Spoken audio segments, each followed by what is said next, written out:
Morreu no domingo o escritor peruano Mário Vargas Llosa, aos 89 anos. O falecimento foi anunciado por seus filhos, Álvaro, Gonzalo e Morgana Vargas Llosa, por mensagem postada na rede social X, antigo Twitter. Segundo a nota, ele morreu pacificamente em Lima, no Peru, cercado por sua família. Vargas Llosa recebeu o Prêmio Nobel de Literatura em 2010. A sua obra explorou as complexidades da sociedade latino-americana por meio de romances, contos, ensaios, peças teatrais e crítica literária. Duda Teixeira, muito boa tarde. Qual o legado desse grande escritor latino-americano? Inácio, boa tarde. O legado é uma obra maravilhosa, que eu estava até reparando, assim, agora eu comecei a ler os outros textos que foram... Eu publiquei um texto na Cruzoé, né, Vargas Llosa vive, né, trazendo o legado que ele deixou para mim, né, mas eu vi que outras pessoas escreveram textos também, citando outros livros dele. Muitas vezes os livros que são citados nessas outras obituários, né, que fizeram sobre ele, nenhum eu citei. Então, assim, o que isso mostra? É uma obra muito múltipla, né, diversa, né, e as pessoas têm sempre algum ou outro livro ali que realmente as tocaram mais. E é lindo, né, eu adoro Memórias de uma Menina Má. É difícil até falar sobre ele porque são vários livros, né, mas ele teve, além da atuação mais literária, uma importância muito grande, e acho que vale é um dos temas que a gente pode tratar aqui, que é essa questão de ser um liberal, né? Ele escrevia no Meu País, o Estadão aqui republicava esses artigos e ele influenciou muita gente, né? Me influenciou também, né? Ele era um grande crítico ao populismo latino-americano, a essas invencionices dos chefes autoritários. Dizia que as soluções, as melhores medidas para um país são aquelas medidas mais chatas, né, que são enfadonhas, que são as coisas que já deram certo em outros lugares do mundo. Então, austeridade fiscal, gastar menos do que arrecada, né, valorizar as instituições, mas só que essas coisas não empolgam muita gente, né, porque são coisas chatas. Muitas vezes as pessoas aqui tendiam para os líderes que prometiam uma espécie de salvação, né, e ele sempre foi muito crítico disso tudo. E aí tem um paralelo que é óbvio, todo mundo vai fazer agora nesse momento, que é uma comparação entre ele e o Gabriel Garcia Marques, né? Os dois começaram com ideologias de esquerda, admiraram a Revolução Cubana de 1959.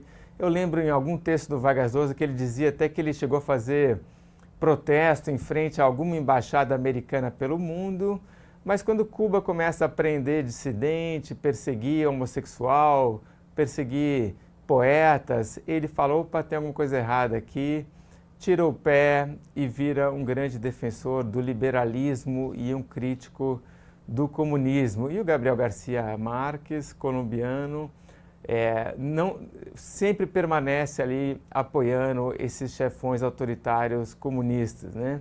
Tanto que na obra do Garcia Marques você tem assim, uma certa adulação a esses líderes, que mesmo velhinhos ali, caquéticos, doentes, né, ficavam ali com uma ideia de, puxa, não consegui mudar o mundo, apesar de terem destruído o mundo inteiro à volta deles por suas decisões equivocadas, né, mas o Garcia Marques ainda tinha essa ideia de que, puxa, o fulano era bem intencionado, né, e acreditava nessas boas intenções, enquanto que o Vargas Llosa, peruano, ele realmente era muito mais cético, desconfiava e pedia essas medidas chatas que eu falei, mas eram coisas pragmáticas, né? Vamos ver onde já deu certo, o que já deu certo no mundo para a gente replicar aqui.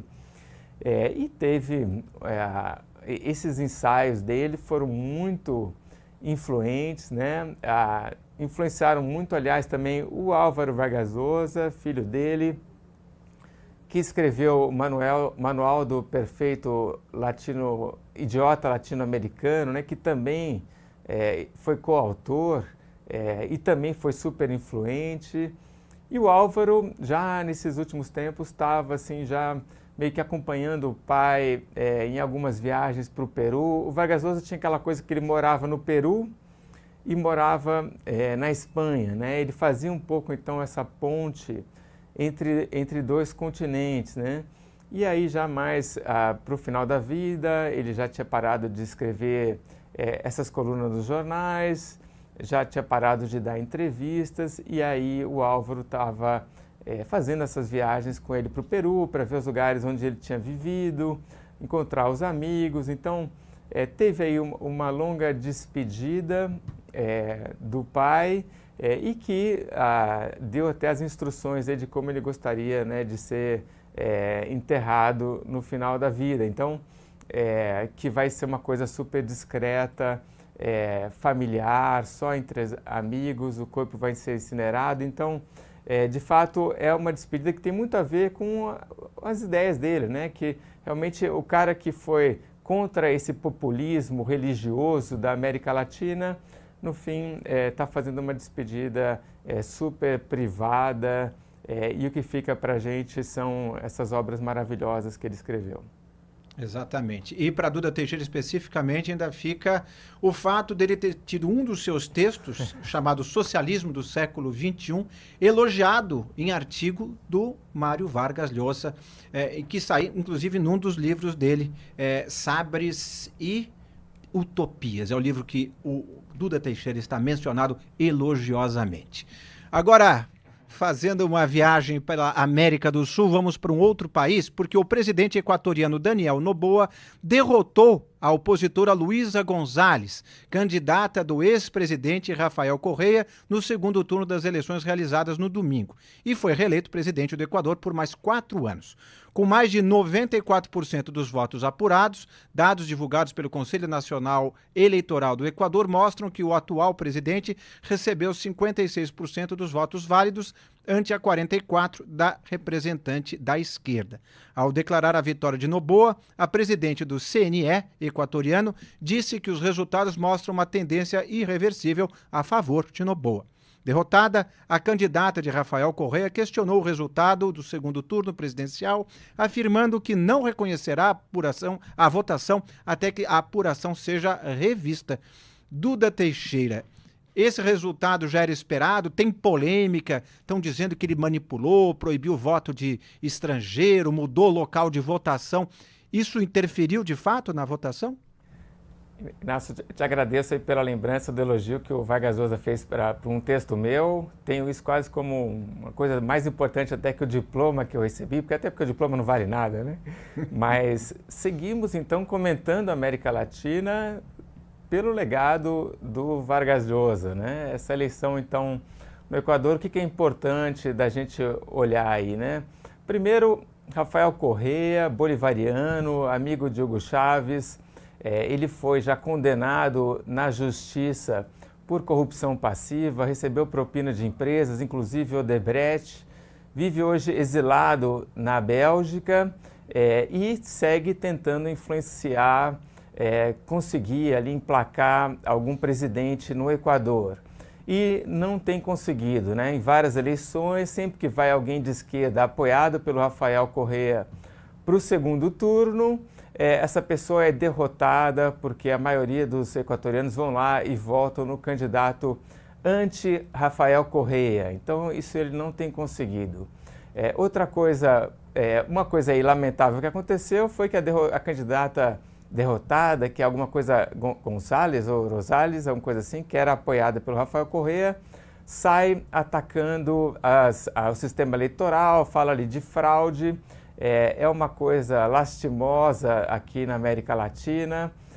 Jair Bolsonaro, Aécio Neves, o mexicano Andrés López Obrador, Donald Trump também nos Estados Unidos, sempre saíram atacando o sistema eleitoral, claro, quando eles perdem, né? Não quando eles ganham, e isso tem um efeito nefasto depois, uma descrença na democracia, o que é muito negativo. E o Daniel Noboa é o cara que está tentando botar ordem no Equador, o Equador que estava aí prestes a ser um país, um estado falido, porque é circundado ali por vários países produtores de cocaína, a Bolívia, o Peru, a Colômbia. Essas máfias entraram no Equador, o Equador que é um país pobre, com pouca institucionalização, pouca força do poder estatal, e ele está aí com uma promessa de construir prisões no estilo do Nayib Bukele,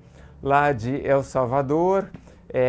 Venceu muito por essa promessa de botar a ordem, né, de combater o crime, mas isso mal começou a ser feito, essas prisões meio que não foram construídas ainda. O Bukele está exercendo uma influência muito grande no resto todo da América Latina, e é uma solução que também tem seus problemas, né? Tanto ali em relação ao desrespeito de direitos humanos, como também, às vezes, até de fazer algumas alianças espúrias com grupos armados criminosos, né? O Bukele também deu espaço para muita gente ligada às maras no aparato estatal. Então, mas se conseguir impedir realmente o Equador de se tornar um estado falido, aí vai poder deixar uma coisa positiva. Aí está a análise de Duda Teixeira acerca da eleição aqui em cima no Equador.